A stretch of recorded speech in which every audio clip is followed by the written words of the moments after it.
शादी मेरी हो गई थी 16 साल की उम्र में। वो अपने माँ बाप के कहने पे आके मुझे मारता तोड़ता था बहुत ज्यादा, जैसे भी ये झेलती रहती। लेकिन उसने मेरे पे जब इल्जाम लगाया ना कि तुम चरित्रहीन हो, मैंने उसी दिन फिर वो घर भी छोड़ दिया।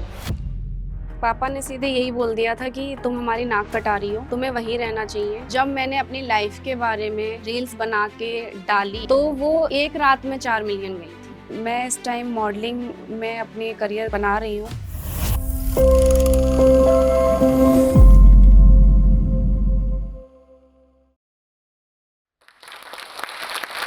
नमस्कार, मेरा नाम रिंकी है। मैं उत्तराखंड के एक छोटे से शहर रुद्रपुर में रहती हूँ और मैं इस टाइम मॉडलिंग में अपनी करियर बना रही हूँ।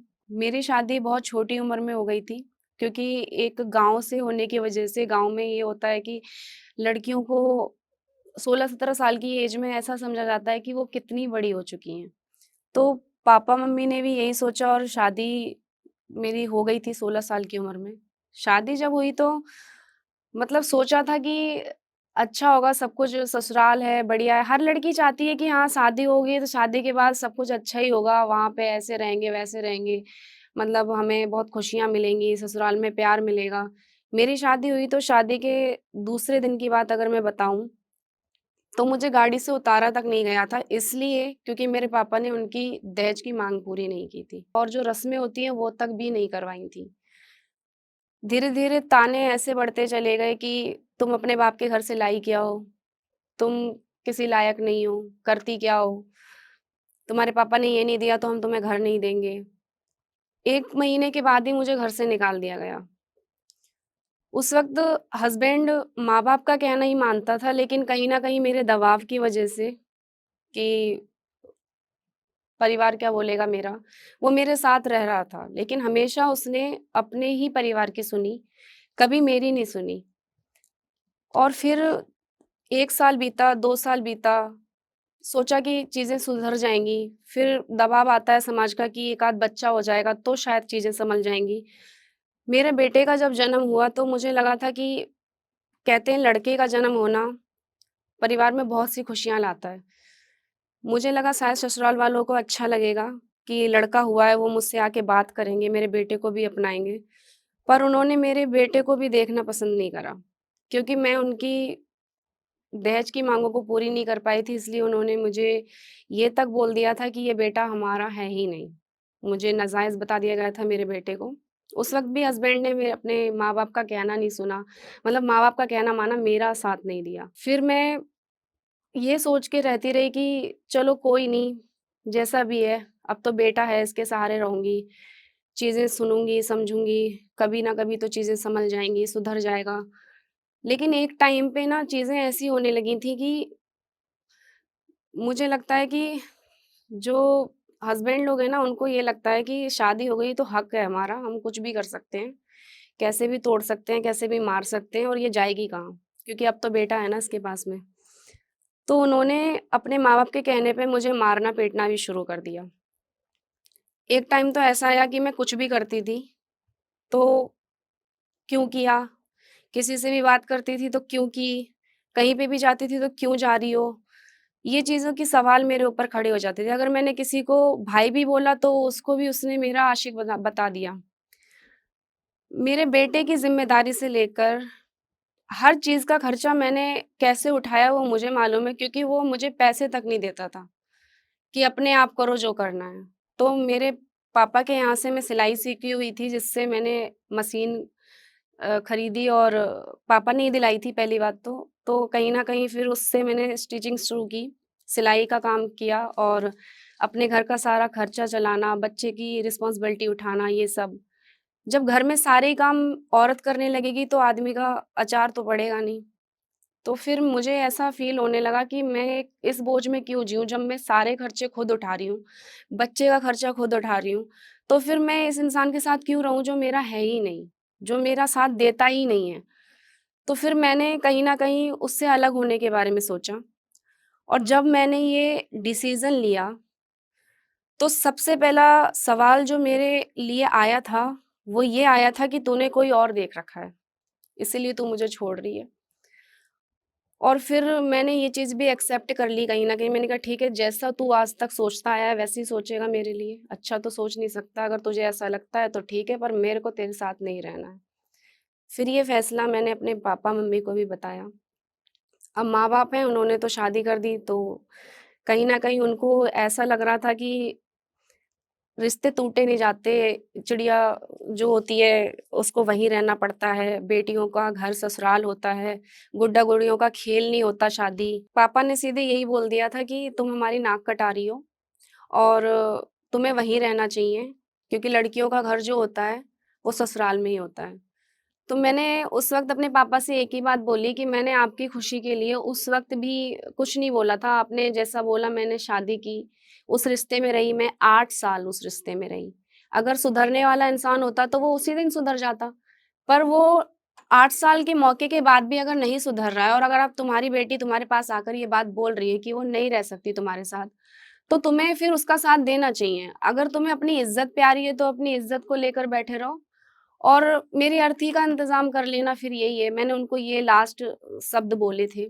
तब जाके मेरे मम्मी-पापा को ऐसा लगा कि हाँ, बेटी कुछ ज़्यादा ही परेशान है और उन्होंने मेरा साथ दिया।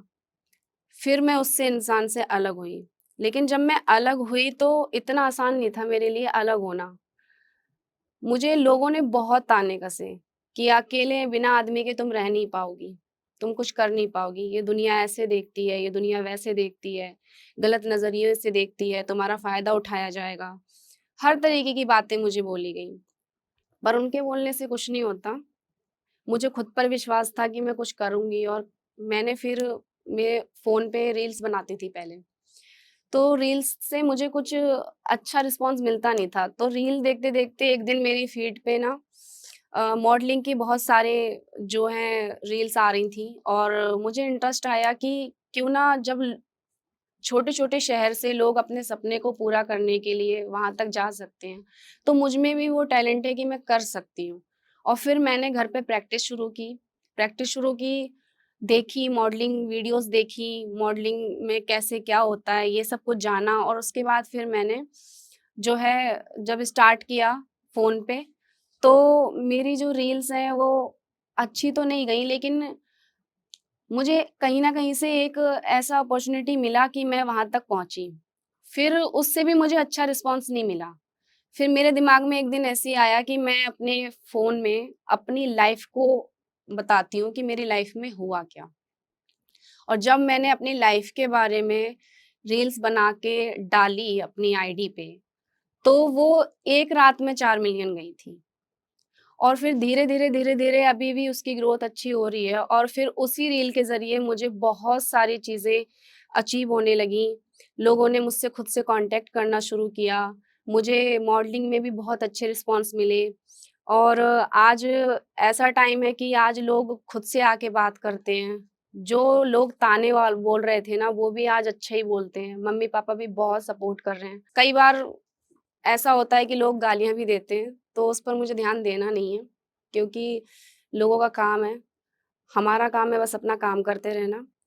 और मैं सबको यही बोलना चाहूँगी जो भी लेडीज़ या जो भी लड़की इस चीज़ से परेशान है कि वो अपनी लाइफ़ में बिना पति के कुछ नहीं कर सकती, पति पे ही निर्भर है। अगर तुम्हारे साथ ऐसा कुछ भी हो रहा है या कोई भी परेशानी है, तो मेरी तरह 8 साल बर्बाद मत करना।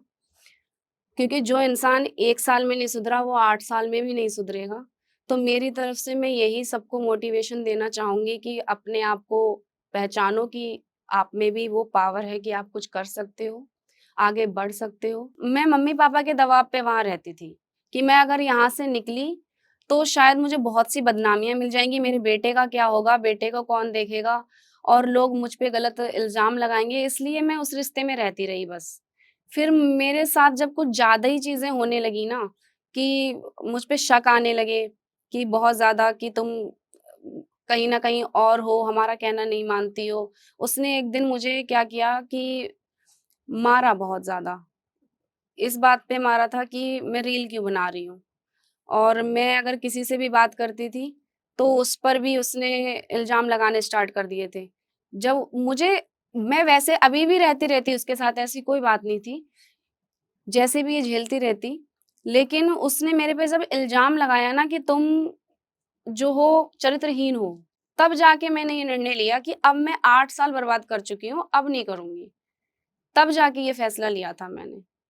वरना मैं शायद एक टाइम को उस रिश्ते में माँ-बाप के लिए, अपने माँ-बाप की इज़्ज़त के लिए मैं रहती रहती। क्योंकि 90% औरतें यही कर रही हैं सैक्रिफाइसेज़, और शायद मैं भी यही कर रही थी 8 साल से। सास-ससुर तो शुरू से ही चाहते थे कि मैं ना रहूँ उनके साथ में, क्योंकि उनको दहेज नहीं मिला था। अगर वो चाहते साथ में रखना, तो वो पहले ही दिन से मुझे अपनाते ना। पहले ही दिन से वो सारी रस्में मेरे से करवाते, जो उनको बहू अगर मानना होता या अपने बेटे की वाइफ़ समझ रहे होते। वो तो शुरू से चाहते थे कि मैं अलग हो जाऊँ और मैं इसके साथ ना रहूँ। अभी जब लड़ाई भी होती थी, तो मैं उनसे जब भी शिकायतें करती थी कि आके समझा के जाओ या बोल के जाओ, बेटे को समझाओ, हमारा रिश्ते में ऐसा हो रहा है। तो वो हमेशा अपने बेटे से एक ही बात कहते थे कि तू आजा, हम तेरी दूसरी शादी करा देंगे। हमेशा उन लोगों ने यही बोला कि हम तेरी दूसरी शादी करा देंगे। उनको फ़र्क ही नहीं पड़ता मैं रहूँ या नहीं रहूँ। अगर उन्हें फ़र्क पड़ रहा होता तो शायद वो मेरे बेटे को भी अपनाते। पर उन्होंने मेरे बेटे को भी नाजायज़ बता दिया। मैंने सोशल मीडिया पे बहुत से लोगों को देखा है कि वो लोग आज बहुत अच्छे मकाम पे हैं। जो चीज़ें उन्हें नहीं मिल रही हैं बाहर कहीं, वो सोशल मीडिया से मिल रही हैं।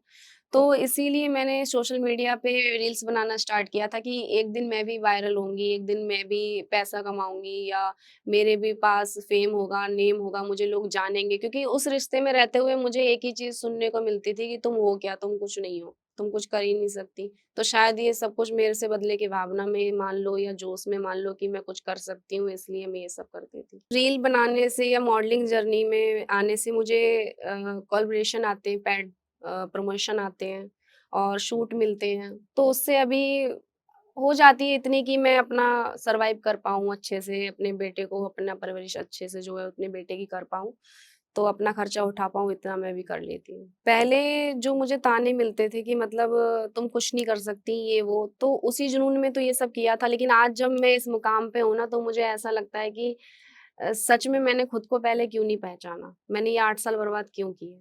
आज मुझे इतना अच्छा रिस्पॉन्स है कि आज मेरी खुद की पहचान है। लोग मुझे पहली बात तो हैरानियत से देखते हैं कि उस जगह से उठ के तुम इतनी जल्दी बदल कैसे गई? मतलब वो ये सोचते हैं कि ये क्या थी और क्या हो गई है आज?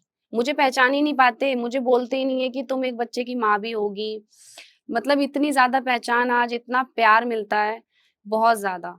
और मैं आगे भी कोशिश करूँगी कि मुझे आगे और अच्छा सबका सपोर्ट मिले, सबका प्यार मिले, बस। मेरी शादी जो हुई थी वो 16 साल की एज में हुई थी, और उस वक़्त मैं इतनी समझदार नहीं थी कि कुछ डिसीज़न ले पाऊँ या कुछ बोल पाऊँ।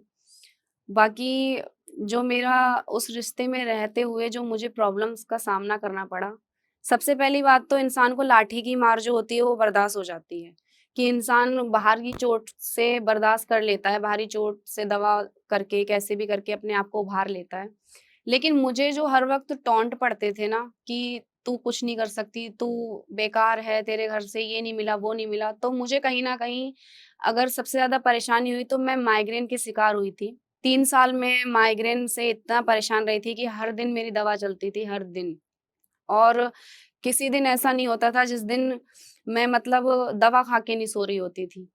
उसके बाद सिर्फ़ माइग्रेन ही नहीं हुआ मुझे, धीरे-धीरे पिल्स की वज़ह से मान लो, या परेशान मतलब जो होता है ना टेंशन, टेंशन की वज़ह से मान लो मुझे थायराइड भी हुआ था, मोटापा बहुत ज़्यादा बढ़ गया था मुझे। मेरी आईडी पे भी मैंने ये चीज़ें दिखाई हैं कि मैंने कैसे अपने अंदर ट्रांसफ़ॉर्मेशन किया।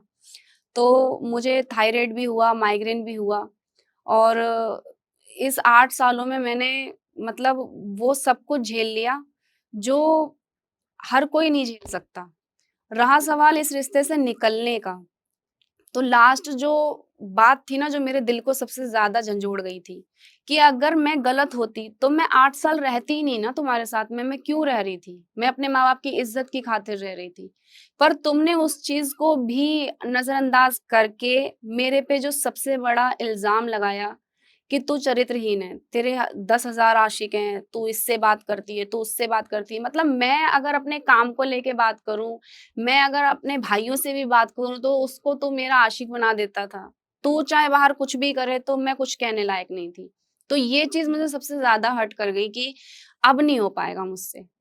तुम अगर मेरे पे इतना गंदा इल्ज़ाम लगा रहे हो, 8 साल से जो इंसान तुम्हारी हर परेशानी झेल रहा है, हर चीज़, हर दिक्कत उठा रहा है और उसके बाद भी अगर तुम मेरे पे ये इल्ज़ाम लगा रहे हो, तो फिर अब मेरा मतलब ही नहीं बनता ना। जहाँ ना इज़्ज़त मिला, ना सम्मान मिला, ना घर परिवार मिला, ना घर में बहू होने का हिस्सा मिला, ना मेरे बेटे को पोते होने का हिस्सा, मतलब जो होता है कि पोता है इस घर का, वो चीज़ मिली। तो फिर अब इस रिश्ते में रहने का कोई मतलब ही नहीं बनता था। कि अब तो यहाँ पर सीधे चरित्र पर बात आ गई है। वो कहते हैं ना कि आदमी लोग जब औरत से हारने लगते हैं तो सबसे पहले वार उसके चरित्र पे ही करते हैं। तभी शायद वो झुका सकते हैं और शायद उसने भी मेरे साथ यही किया कि मेरे चरित्र पर बात की। तब जाके मैंने निर्णय लिया कि अब मैं इसके साथ नहीं रहूँगी। जो भी ऐसी लड़कियाँ हैं, जो अपने जीवन में आगे बढ़ना चाहती हैं या कुछ करना चाहती हैं, तो मैं उनको ये मैसेज देना चाहूँगी कि करो, डरो मत किसी से भी। और लोग जो हैं वो पहले आपको सुनाएँगे, बहुत ताने देंगे, बहुत कुछ बोलेंगे कि कुछ नहीं होता है सबसे, सब कुछ बकवास है। लोग तुम्हें ये भी बोलेंगे कि जिस लाइन में तुम जा रही हो, मेरे को बोला गया है ये बात, कि जिस जगह तुम जा रही हो वहाँ पर लोग ऐसे-ऐसे सवाल करते हैं, ऐसी-ऐसी चीज़ें करते हैं कि तुम अपने आप को बचा ही नहीं पाओगी। सारी बात वहाँ पर आ गई थी कि वहाँ पर सैक्रिफाइस करने पड़ते हैं, वहाँ पे कॉम्प्रोमाइज़ करने पड़ते हैं। तो वो चीज़ों से डरना नहीं है। अगर तुम्हें जिस चीज़ में भी इंटरेस्ट है, मान लो तुम डांसिंग में इंटरेस्ट रखते हो तो डांस वीडियो डालो। तुम अगर तुम्हारी जो भी हॉबीज़ है ना, जो भी है, जैसी भी है, उस पर काम करो, उसकी वीडियोज़ डालो। और इसमें कोई बुराई नहीं है अपने बारे में सोचना, अपने सपने के बारे में सोचना, किसी के दबाव में नहीं रहना है।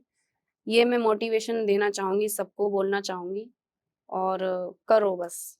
16 साल की उम्र में जब शादी हुई और इस 8 सालों के बीच में जो सबसे ज़्यादा अगर परेशानी देने वाला वक़्त था, तो सबसे पहला वक़्त तो वो था जब मेरे बेटे का जन्म हुआ था।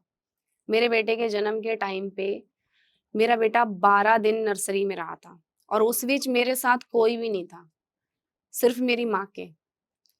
ससुराल वालों को भी बुलाते-बुलाते थक गए थे, वो भी नहीं आए थे। ये सबसे ज़्यादा परेशानी अगर मुझे किसी चीज़ ने दी और तोड़ा तो वो वही था कि मेरे बेटे के जन्म पर भी किसी ने नहीं देखा और 6 साल तक मैं उसको कैसे पाली हूँ वो मुझे मालूम है। ये सबसे ज़्यादा परेशानी वाली चीज़ थी। दूसरी चीज़ जो थी मेरी लाइफ़ में जो मुझे बहुत ज़्यादा परेशान कर गई थी, कि जब मैंने ये डिसीज़न लिया था तो दुनिया ने मुझे बहुत अलग तरीके से देखा था। क्योंकि आजकल बहुत कुछ उल्टा-सीधा चल रहा है समाज में। तो मेरे पापा तक ने ये कह दिया था कि तुम मेरी नाक कटा रही हो। उस वक़्त मेरे पापा ने भी साथ नहीं दिया था, मम्मी ने भी साथ नहीं दिया था। तो मैं सबको समझा-समझा के थक गई थी कि कोई मेरे बारे में भी तो सोचो, कोई मुझसे भी तो पूछो मुझे क्या चाहिए। तो मैंने अपने आप को सबसे दूर कर लिया था और करीब 3 महीने मैं अपने बेटे को लेकर अकेले रही थी। उस वक़्त ना मेरे पास में पैसा था, ना मेरे पास में उस वक़्त किसी का साथ था। बस अगर साथ देने के लिए कोई चीज़ थी तो वो मेरी मशीन थी, जिससे मैंने सिलाई शुरू की। माइग्रेन होने की वज़ह से मैंने सिलाई भी बंद कर दी थी एक टाइम पे। लेकिन कहते हैं ना कि कभी-कभी हुनर काम आ जाता है। जब मेरे पे ये परेशानी आई जो सबसे ज़्यादा परेशानी देने वाली थी, कि 3 महीने मैं अकेले रही हूँ। तो उस वक़्त अपना मेरा तो ऐसा था कि चलो हम तो कैसे भी रह लेंगे, लेकिन बच्चे को तो टाइम पे सारी चीज़ें चाहिए। उसकी फ़ीस भी चाहिए, उसको खाना भी चाहिए, उसकी दवा भी चाहिए। तो मेरी सिलाई मशीन थी जिसने मेरा साथ दिया था और मैंने मतलब सिलाई कर के वो 3 महीने का टाइम निकाला था। फिर उस बीच कुछ ऐसा हुआ कि वापस से लड़ाई हुई थी और मुझे वापस से आके मारा गया था बहुत ज़्यादा, कि ये आज इतना बड़ा निर्णय लेके कैसे अकेले रह सकती है या कैसे ये हमारे बिना जीवन में आगे बढ़ सकती है। तो उसने मेरा फ़ोन छीन के तोड़ दिया था, कि ये सोशल मीडिया पे कुछ ना कर पाए। फ़ोन तोड़ा, तो मेरी उससे ये लड़ाई थी कि तू मेरा फ़ोन तोड़ दे, 50 तोड़ दे, पर मेरा हौसला नहीं तोड़ सकता। तो कहीं न कहीं मतलब उसने वहाँ पे मुझे तोड़ के रख दिया था और मैंने उसी दिन फिर वो घर भी छोड़ दिया था। अब मैं बाहर कहीं उस घर में नहीं रहती, अब मैं रेंट पे बाहर रहती हूँ और आज मम्मी-पापा भी साथ देते हैं, ऐसा नहीं है। तो वो सबसे ज़्यादा बुरा मोमेंट था मेरी लाइफ़ का जब मैं 3 महीने अकेले रही थी और किसी ने साथ नहीं दिया था। समाज को लगता है कि हमसे ज़्यादा होशियार कोई नहीं है। हम जो कहेंगे वही सच है, हम जो बोलें वही ठीक है। तो समाज जो है ना वो कभी औरतों को आगे देख ही नहीं पाता। सारी बात तो यहाँ पर है। तो वो जो है वो ये चाहते हैं कि उनके हिसाब से चलें। पर उनको हमेशा ये भी तो सोचना चाहिए कि तुम अगर एक मेल को वो सारी चीज़ें दे रहे हो कि तुम खुशी से रहो, आज़ादी से रहो, अपने मन की करो, तो वो चीज़ फीमेल को क्यों नहीं? वो चीज़ औरतों को क्यों नहीं? और आज के टाइम पे औरत कहाँ कम है ये बताओ? किसी चीज़ में कम नहीं है। तो मैं यही कहना चाहूँगी समाज से भी कि देखो सबको जीने का अधिकार है। संविधान में तो कहीं नहीं लिखा कि औरत किसी से कम है या औरत सबसे झुक के रह सकती है। आजकल सबसे ज़्यादा औरतें ही झंडे गाड़ रही हैं। तो कहीं न कहीं समाज से मैं यही कहूँगी कि अपना नज़रिया बदलो। अब औरतें किसी से कम नहीं हैं और किसी से डर के रहने वालों में से नहीं हैं। और ये चीज़ तो वो भूल ही जाएँ कि शादी करके उन्होंने एक हक जमा लिया है कि अभी अब उनके बाप की प्रॉपर्टी है, वो कुछ भी कर सकती हैं। तो ये चीज़ तो वो सबसे पहले बदल दें। तो समाज से मैं यही कहूँगी कि साथ दें, औरतों को भी इंसान समझें, अपनी ज़रूरत का सामान नहीं, कठपुतली नहीं। बस ये मैं समाज से कहना चाहूँगी। मुझे सिर्फ़ अपने बेटे के चेहरे से हिम्मत मिलती है, क्योंकि मुझे लगता है कि इस दुनिया में बच्चे से बढ़कर कुछ नहीं है मेरे लिए, जिसके लिए मैंने सब कुछ सहा है 8 साल। और अगर मैं आज ये सब कर पा रही हूँ, तो मैं अपने बेटे की वज़ह से कर पा रही हूँ, क्योंकि वही है जो मुझे सबसे ज़्यादा मोटिवेट करता है। मैं माँ-बाप के लिए सबसे पहले बोलना चाहूँगी, क्योंकि माता-पिता ही एक ऐसी चीज़ होती है जो समझे चीज़ों को। कई जगहों पे क्या होता है, बेटियों को ये बताया जाता है कि बेटा जैसा भी है, कैसा भी है, पति है, उसकी बात मानो, उसकी सुनो, कुछ भी मार-पीट है तो वहीं पर झेलो। पर कभी-कभी माँ-बाप को ये सोचना चाहिए कि हमारी बेटा हमसे आके बोल क्या रही है, मतलब हमारी बच्ची हमसे आके बोल क्या रही है। और माँ-बाप के ना सुनने की वजह से ना आजकल इतने केस हो रहे हैं कि लोगों को दहेज के लिए मारा जा रहा है, उनको जला दिया जा रहा है, उन्हें फेंक दिया जा रहा है ऊपर से। तो अगर सबसे पहले हमारे माँ-बाप ही हमें सुन लें तो शायद ये बात ही नहीं आएगी। तो मैं ये चाहती हूँ कि माँ-बाप भी अपनी बेटियों पे ध्यान दें और उनकी परेशानियों को समझें, उन्हें बेटों की तरह ट्रीट करें। अगर कल को उन पे कोई मुसीबत आती है, तो वो ये ज़रूर बोलें कि बेटा तुम्हारे पापा का घर है, कभी भी आ सकती हो। कभी भी इंसान को हार नहीं माननी चाहिए। शादी हो जाना या बच्चा हो जाना एक लास्ट स्टेज नहीं होता लाइफ़ का, तुम उसके बाद भी बहुत कुछ कर सकते हो। तो मैं बस अभी जो अपनी रील्स में जो दिखा रही हूँ, जो चीज़ें मेरी चल रही हैं, मैं मोटिवेशन देना चाह रही हूँ लोगों को। और मॉडलिंग तो मेरा है ही पैशन बन चुका है कि हाँ, मुझे इसमें कुछ तो करना है, कुछ भी करके आगे बढ़ना है। लेकिन साथ-साथ मुझे उन औरतों के लिए भी एक मिसाल बनना है कि वो अपनी जान ना खोएँ, अपनी जान को खतरे में ना डालें और अपने लाइफ में कभी भी ऐसा ना सोचें कि अब कुछ नहीं हो सकता, सब खत्म हो गया है। वो आगे भी अपने बारे में सोचें और कभी भी लाइफ में द एंड नहीं होता, कभी भी स्टार्टिंग आप कर सकते हो, कुछ भी कर सकते हो। धन्यवाद देना चाहूँगी जो स्टॉक को, जिन्होंने मुझे यहाँ पर आज इस काबिल समझा कि मैं आकर यहाँ पर अपनी कहानी बता पाऊँ, लोगों को मोटिवेट कर पाऊँ। उसके लिए मैं उनको बहुत ज़्यादा शुक्रगुज़ार हूँ कि उन्होंने मुझे यहाँ पर इनवाइट किया, मुझे बुलाया और अपनी कहानी लोगों तक पहुँचाने का मौका दिया। उसके लिए मेरा बहुत-बहुत धन्यवाद। Thank you.